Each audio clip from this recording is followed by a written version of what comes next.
welcome back everyone to Lunch Talks with Matt and Brendon. And this is culminating the couple that we made, the pre-Klagetoh and now post-Klagetoh. Because Brendon is officially back, so Brendon, just start. Okay, let's see, so we headed off to Klagetoh Friday morning, like 10 or 11 a.m. The trip was a little bit over 30 hours. So, we weren't driving for 30 hours, but it was a little bit over. Then we got there, and our first big job, the first job we had to do was dye Easter eggs. So we had like all these like manly men dipping the Easter egg dye into the dye. It was funny. Hilarious. But right after that, it was like a 3 or 4 hour mass that we had to go to. It was crazy long. And so we did that. And oh my gosh, like it was really hard not to laugh during that, and we were laughing really hard, and it was really bad because like the church is like 50 people, and we were just sitting in the back, like 10 of us, there were like 6 students, just laughing. Were you still a little bit delirious from your car? Yes, that was definitely something that attributed, or that I'm still delirious. I got like 2 hours of sleep last night. How was that? I can't explain what past like 9 or 10 hours in a car feels like. I can't explain it, but now that both of us have done it, like I want to see if you can explain it. There was no time. Like my dad asked me like how was the drive, and I said time didn't exist. Like there was no time in the entire experience. We just sat there. There was no destination to get to because where we were was the destination. It was almost just like that became your life. Yeah. There was everything else evaporated. My entire existence was sitting with Bo and Hayden, and the 2 chaperones driving. I saw some of those quotes. That was incredible. Oh honestly, my gosh! Let me see if I can pull up some, because that. You don't want to embarrass Hayden. Oh no. Hayden is so cool because he actually puts these together, but I use that just to archive it to show the kids in their car. But I mean, some of these, this is how much I love Hayden's brain, and I don't mean that at all in the bad way. I mean I really appreciate the randomness of his random contest. But I like to scream the colors of the jelly. Ruby slippers are my kryptonite. Aardvark avocado taco. That's just a couple. The look on his face when he said those things just made it so funny. Like he'd be like, Aardvark avocado taco. Yeah. And he's always done that. I can't imagine being in the car for 24 hours. And I bet he would never stop. No, that's how he is. He has a whole filing cabinet of those. Yeah, I have to imagine. Those quotes that I sent you were the tip of the iceberg. It just got so we went down the rabbit hole over the course of the trip. But as far as that stuff goes, it would happen every night. We'd be going to sleep, and there would be 6 of us in a dorm room. And just start talking, and just the weird stuff. We were all rolling around laughing for 30 minutes before we went to sleep every night. But second day, wake up, straight to mass again. Boom. Again? Finish a 4-hour mass, and then wake up, roll out of bed, eat. They had amazing food there. Really good cooks. But ate breakfast, mass, right after Easter egg hunt, kind of had a little get-together with the Navajo people. And after that, we went to Canyon de Chelly. Blew my mind. Isn't it crazy? Yeah. You don't see anything like that here. No. You know what I mean? No. I hope you don't mind, but let me go. All right. Let me see if I can squeeze through. So I'm going to go. I'll edit this out of the podcast. Okay. It's just right in my eyes. And look at that. It's still going to be right in my eyes. Oh, God. Whatever. Just shift your throat a little bit. I can smell Klagetoh on you. You can? And I enjoy smelling it. Oh my gosh, I picked so much sage. I got a hoodie, and I tied it closed, and I just threw some sage in there. Oh my gosh, sage is awesome when you use it right. It's incredible. And there's an infinite amount there. Isn't it crazy? Yeah. But Did y'all get the bag with the dirt and the yeah, we did. Mhm. We did. I've got that in my chest over there, and I keep the Ziploc bag, closed, so like whenever I go into my bag, I can open it and smell it, and it still smells exactly like it did there. Yeah. The sage and oh man, it's awesome. So. Okay. You want me to continue? Yeah. Right. I don't want to take a whole lot of this time, trying to like relive, my memories. I want you to just go on like with what you did, and I'll reinforce it and be like, I totally appreciate that. All right. I mean, so keep going. Feel free to relive it because I mean sometimes it's so wonderful to relive old memories. Yeah. But yeah, just keep in mind, podcast listeners, I don't even know if I slept last night. I'm not sure what was going on for the few hours that my eyes were closed. But anyway, it's been a long, like, few hundred hours. So Canyon de Chelly was, oh my gosh, mind-blowing. And we had some pretty adventurous spirits, including myself, on the crew, and we would get really, really, really close to the edge. We would like lie down, and, like peer over. We found different spots that we could like hop onto rocks and take awesome pictures. Lot of rock climbing, a lot of just being in awe of the beauty of Canyon de Chelly. It's like there's like a 700-foot drop down to the canyon, and there's like this river. And sometimes we saw like people on horseback riding around.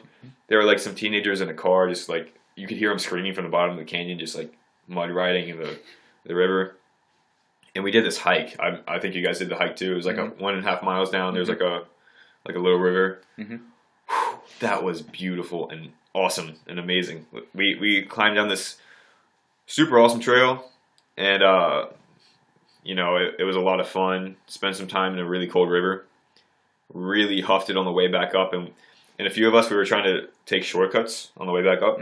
We did the same. And just going straight up the rocks. Yep. At one point, I overestimated my abilities, and there was like this really steep rock. I didn't realize how steep it was, and these shoes have like no grip. I've worn them all the way, and so I'm like, oh God, what's gonna happen? Because I could have slipped, fell to my death. There were a few moments in Klagetoh where I could have died, but so I could have fallen to my death, and I'm like, what do I do? Where do I go from this point? And all of a sudden, this hand with like a blue sleeve, I still remember the color of his shirt, like extends into my vision. And I'm like, I look up, I'm like, oh God. And there's a Navajo man. He just like holds out my hand. He's like, do you need help, my friend? He didn't say my friend, but like he was like, you need help? And he just pulled me up. That was amazing.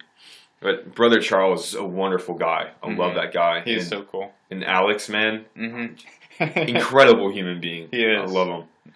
But did he tell y'all? Because he told us that he lives on like $7,000 a year. That's all he makes. He told us he makes like $300 a week. Really? So I guess he got a raise or something. Must have or something. That might have been when he like first came there or something like that. But yeah, he had mentioned about living on that kind of essentially way under poverty level. Yeah, he has 8 kids, grandkids, all living with him, and he's one of the happiest people I've ever met in my life. He's incredibly hilarious, and whenever you're around him, anybody who's around him, they automatically get risen too. Oh my gosh, he's pretty awesome. Let's see, we did a lot of work with hogans. We did like Alex had a temporary hogan he had to build for a certain ceremony, and just like some wooden posts and what's it called, plywood instead of like the logs. And so we took it down because he didn't need it anymore, and we took it over to the hogan of a lady whose hogan was just falling apart. It was just like, it was really bad.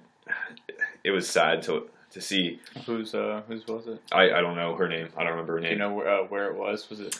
It was. I know it's. You leave the mission, you take a right, and you're going on that highway. And at some point, you take another right onto one of those really long dirt roads. You drive really, really, really far onto one of those dirt roads and take a left, and that's their house. So that's farther. I was on the other side of Klagetoh when we did stuff with Elenita. Did y'all ever go over there? Ella, oh my gosh. Yeah, the sheep. Yeah, we met her. Oh, She's yeah, awesome. I worked on her place with chopping wood and building up her sheep corral, I guess you would call that. We had to build some gates for it because they were kind of low. But like a lot of hogan work, just using like an electric saw, and one of the wonderful things about the work we did there was like my entire idea of myself just like faded away, and like the only thing that ever existed was the work I was doing. That was the only thing in my mind, and that was the only thing that was going on was the work. You didn't think of like social media, No. getting work done, like schoolwork, college. No, I got home and I saw the news on the TV and I felt allergic to it. I was like, oh gosh, like, crossing the air, just turn that stuff off. I don't want to see it. That's exactly the same feeling that I had. That literally the only thing that matters right now is just doing whatever I'm doing. That's it. And it's so beautiful. It's so freeing, really. And I wish that I could just live that way. But then it's like, when I came back, I was like, I almost wanted to get back into this where, I felt comfortable in this. I wanted to go get work done, and so it's like I have this torn feeling of like, I love that so much, but I don't think that I would want to do that for my whole life. Or is it just that that's what mainstream media would want me to believe? You know what I mean? I don't know. It's something that I'm, that I've always thought of, where would I want to end up? And maybe just working like that and doing stuff at Klagetoh is, it's supposed to be for us to do that just for once in a while, just so that way we can feel getting away from it. Because I think if we were to detach ourselves so much from our normal life and pretty much just live at Klagetoh, the beauty and the richness in doing that might fade away. I don't know. That's something that I've thought, but you being on your Klagetoh high probably right now, it's like the only thing that you can, at least that I thought was like, I just want to go back. You know what I mean? Like, I'm happy to be home, but I want to go back. I don't know. That was my thought. Yeah, I'm like totally in the present right now, and that my mind state's probably changed because of the sleep, but. Oh my gosh, like there was so much beauty there, and I don't know even what to talk about because there's so much stuff to talk about. Did you go to Chaco Canyon? Yes, we went to Chaco. We saw the Great House. Did you guys ever go to the Big House, Great House? No, we didn't. Well, was that the big like fortress kind of thing? Yeah, we went there.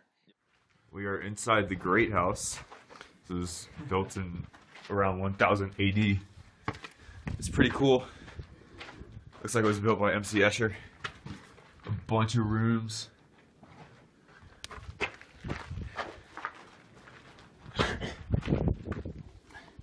This isn't all of it. This is just some of it. Yeah, we did the petroglyph walk first, and then you went over to the. Yeah, it's big. It's huge. Can you imagine that at like its prime? Yeah, in 1080 AD was when it was around. Right, but I mean, can you imagine like? Because that's huge for like turn of that millennia, millennium. Like that's incredible. Yeah, and the big like circles with the and it had all the grass growing at the bottom. Was it growing for like? Did you see those big circles that were like really deep? I did. And then they had when we were there was a whole lot of grass down there. I never noticed grass on the bottom. Like that's just because I didn't care to look on the bottom, but I did notice the circles. Yeah. I don't know what those are for. Might have been burn pits because, natural fertilizer. Yeah. I don't know. But, and did y'all like walk through it? Yeah, we walked through it. Yeah. And you've got like the little doors and stuff. It was so cool. That place, and that was the place where, that's why at the pre-Klagetoh thing I said, just listen. Yeah. Because it was silent. And was that the same thing there? No, but that was really in the forefront of my mind, like seeking for that silence. I didn't hear, like there was still sound, but there were moments, like most of Klagetoh was just so quiet. And I don't know. At one point, we drove into a town called Gallup. I think it's in New Mexico, right? And I think it's like 70 miles away. Yep. We had to go to a Walgreens, a Home Depot, and like one other store, and we had to drive all the way to Gallup to do that. I walked into Walgreens, and it was like a culture shock. I had been there for like 3 or 4 days, and there was like a top 40 song playing on the radio, and there's like mannequins, and I was like, what is this? What is this materialistic world we live in? I hate this kind of thing. Like, I don't know, like, because we had been, existing among people who are extreme poverty level, and not much material stuff. No one cared what we looked like. We were just wearing whatever, you know. I think one guy like wore the same thing for like 5 days or something like that. I think he changed his shorts, but it was crazy and just so quiet, so silent, and so beautiful. And it's a different world out there. Like I literally felt on the first day that I was on a different planet. And jeez, it was crazy. Were you able to go back behind the cemetery? Yes, I did what you told me to do. Awesome. I stayed there for 30 minutes. And Awesome. I remember you told me something like, stay there for 30 minutes and meditate on like love and compassion. And this was directly after the Sweat Lodge. I'll go to that later. I can't say much on it because the medicine man said, don't share what happened in it. But, geez, I was in a different state right there. I was quite dehydrated because there's 4 rounds of extreme heat and you're sweating a lot. And I was dehydrated for like the whole trip. You can probably see on my lips, cracked lips. Oh yeah, it snowed like 3 different days there. We woke up one day and it looked like Antarctica because it snowed overnight in Arizona. Everything was everything was covered in like a small like ice sheet in Arizona. It got cold there the whole time. Yeah, but it was cold. I mean, it never got like above 50 degrees when we were there. Jeez. But the only ice we found was like in the shadows, like in the morning, but it never actually snowed. Yeah. But continue with your. So like I was out there and I walked out there and I was trying to get into the right state of like you told me to reflect on love and compassion and relationships, something like that. And I was trying to be in solitude and examine the natural beauty, just to be like, all right, because that was like the last day we were there. So like your cross was with the group the entire way through Klagetoh and until I buried it in the ground. But I was trying to think of like, oh man, I'm not in the right state for this. And so like what I did was I started reflecting on like every single person in my life, like how thankful I was for like every person that's come through my life, whether it was for a month or a week or for years.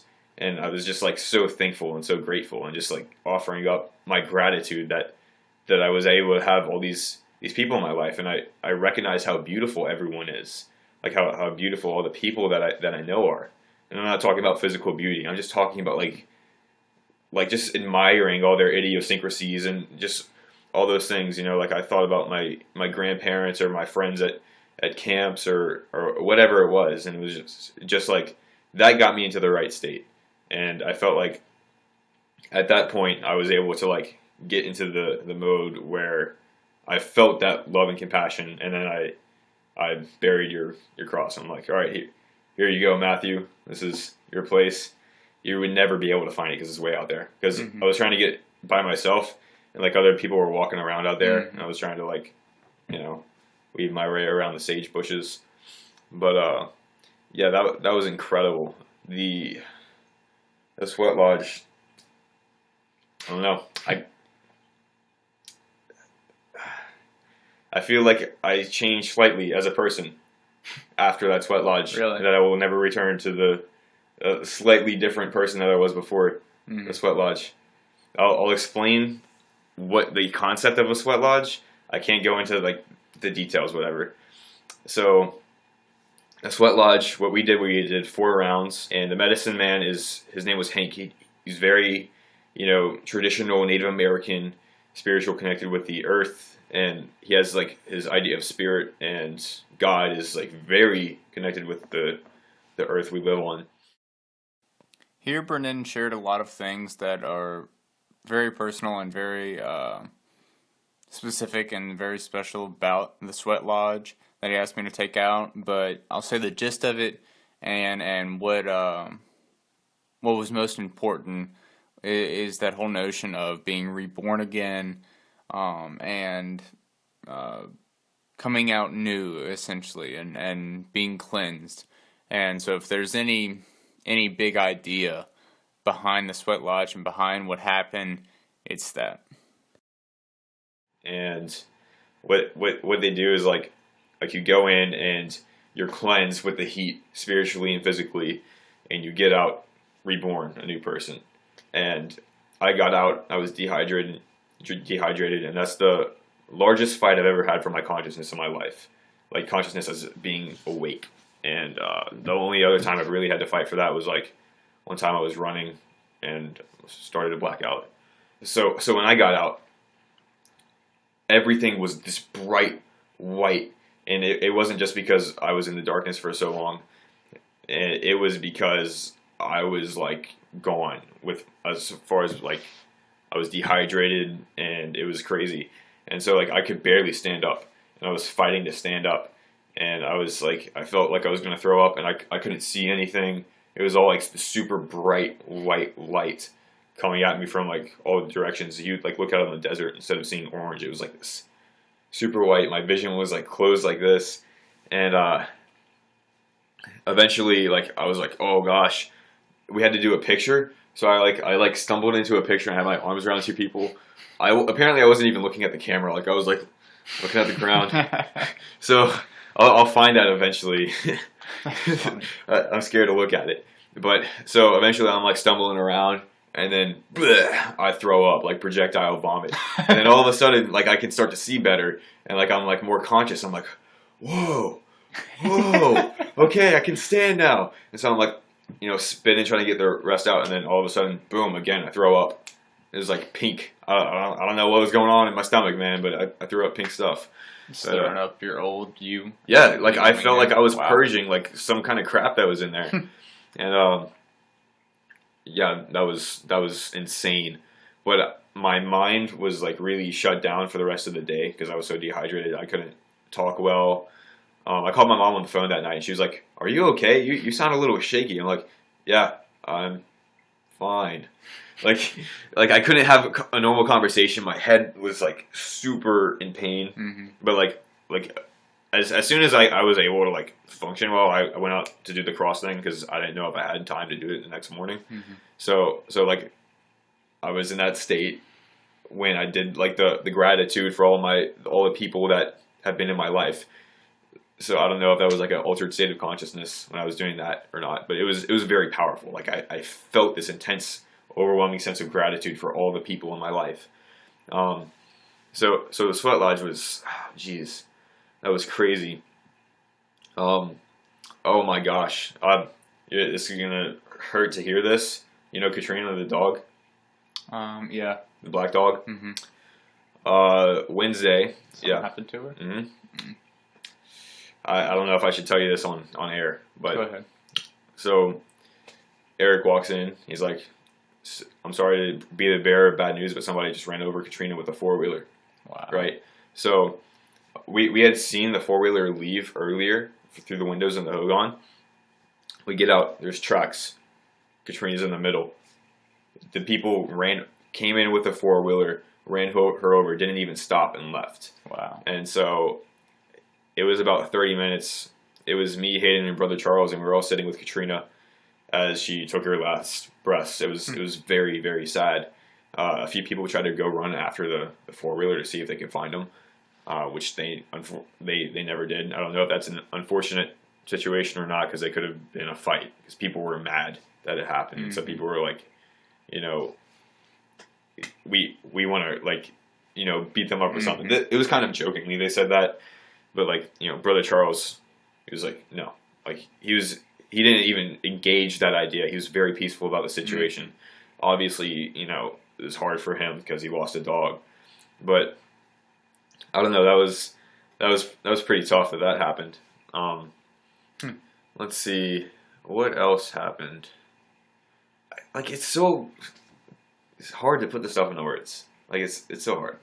I don't know. I really love the sense of community that I was feeling. Like, I feel grateful just to have like a Saturday family get together where your cousins and uncles and all the people who you're related to get together for football or whatever, and you have something to eat, and that makes me feel awesome. I was having that the entire trip. Like, you're just surrounded by people you enjoy being around. You're sitting in the Hogan, and one of the chaperones, he's pretty good on guitar and he can sing, and he was doing that a lot. You're just having a good time, a lot of bonding. And a lot of driving involved. To explain Klagetoh to the people listening, we had to drive 15 minutes to drop off trash, right? So that's insane. I mean, like you've got the main water hole essentially. That's like at the center of town. You've got to drive about 75 miles out to Gallup for anything else. Yeah. And for us, it's the 25 to 30 hours to get there, and it's like, I mean, it's so remote. It's even past like what we joke, around here, like north of I-10, it's just the country, or whatever. It's like yeah, we can joke about that, and that's the stereotypical Mississippi. But like this is so remote. This is so beyond just society, if you will.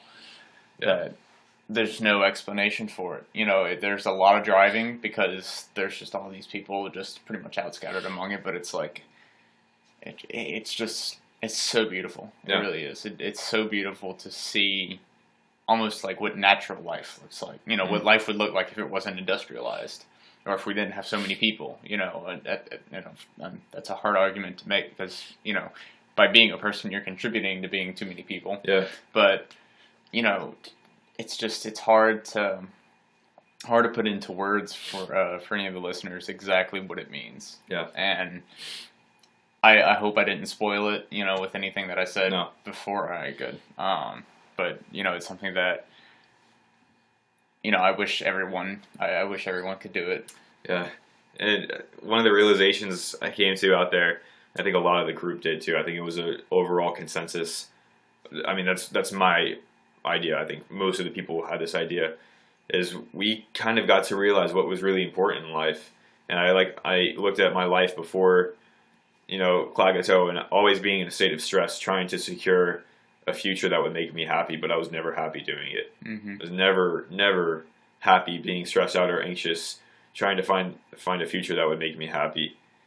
And I realized like the monetary stuff and all that stuff, and the having the high status in the job and the corporate penthouse and the top of the hotel, child's play.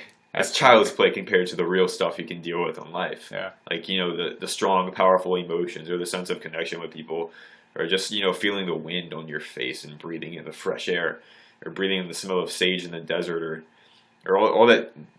The natural beauty is so crazy. And when we came back on the bus, like I was still in the state of being in solitude, of being basically in solitude, except for the people around me, the 10 people, including Brother Charles, or along with Brother Charles and sister and Alex and the other people we met, like Miss Ella, or just random people that we helped out.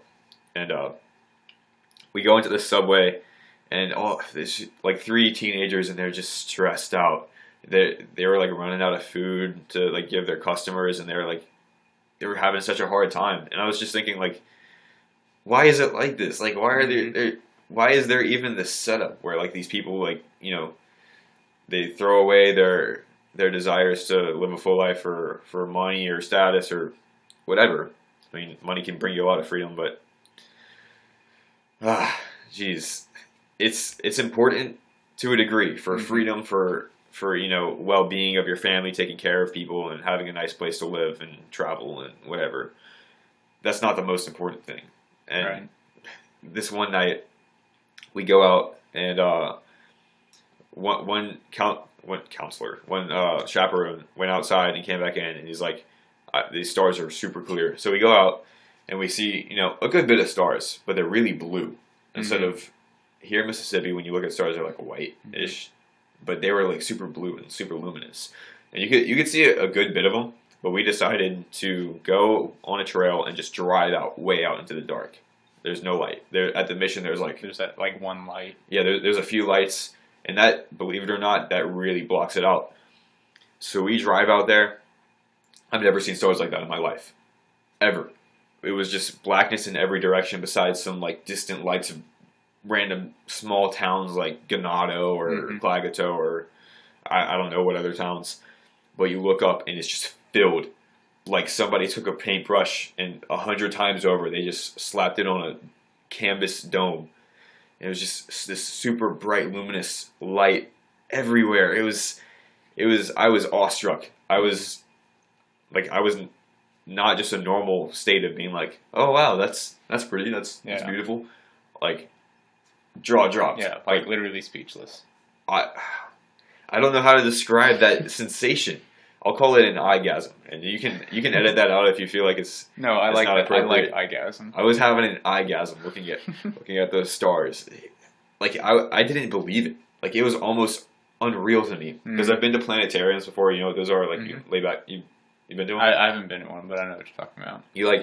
You go into this artificial dome and everybody is like sits in like these movie theater seats and you lean back and you stare at the ceiling and you just see the stars and they map out the constellations and stuff.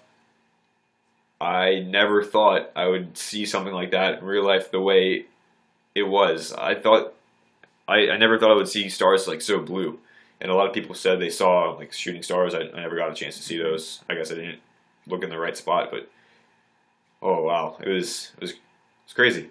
And I just loved being out there in the silence and the nature and the everything. I probably still have like sand in between my toes of the hike we did this morning. Yesterday morning, we left yesterday morning. I got home a few hours ago. I'm just saying this for the people listening. I disassembled the place out of my backyard that we had for years and years, and we've all grown. Like my younger sister's now grown out of it, so it's also getting kind of like shaky and whatever. So I took that down for like 4 or 5 hours.